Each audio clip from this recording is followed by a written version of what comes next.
asalaamualeykum wa rahmatullahi taala wa barakatuhu. waaw kon ñu dem nag ci xibaar yi àddina yi leen daan indil ba léegi danañ dem ci diggante Liban ak Israël, danañ dem ci diggante Iran ak Arabie Saoudite ak Amérique, danañ dem itam ci ci Pakistan, danañ dem itam ci diggante Russie ak Ukraine. bu dee ci Liban moom liñ ci wax du bëri. xam nga Liban ak Israël doon nañu xëccoo ci biir géej gi ay wàll yoo xam ne dañ ko war a séddoo, te Israël nanguwul woon pàcc bi nga xam ne moo bokk ci seen géej googu, te Liban moom ko dafa mel ni que reconnaître lu woon pàcc boobu noonu. wet ga mu féete nag moom Israël te yaakaar ne moom ci moomeelam la bokk, doonte Palestine Israël daf ko coloniser, waaye réew waa Palestine ñoo moom seen réew.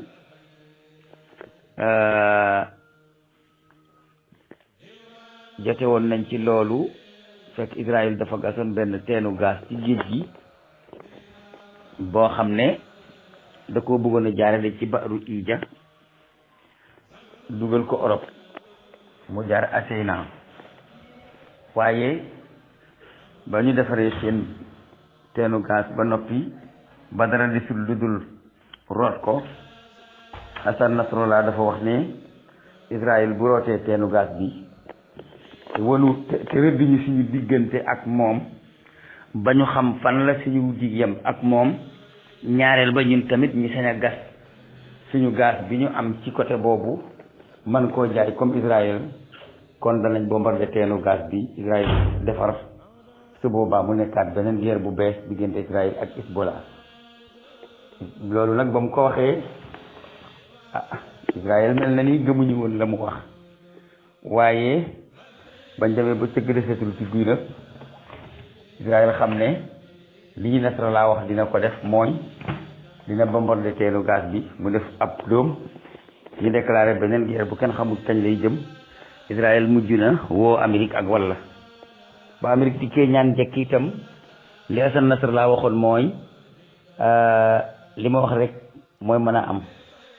man duma président, yërewuma réew mi, waaye ci réew mi laa bokk ak sama njaboot. sëriñ bu am fay dara nag, ndax ay dafa formé ay taalibeem daf leen di soldat.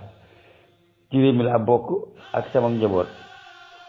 wet gi ma féete muy sud Liban itam moo si soog Israël.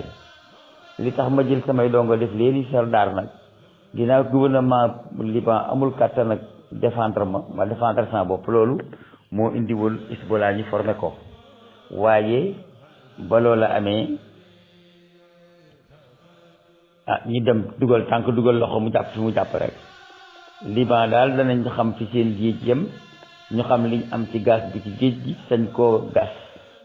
ñu daal di woo Total mu jóge France ñëw daal di basé ci biir Beyrouth.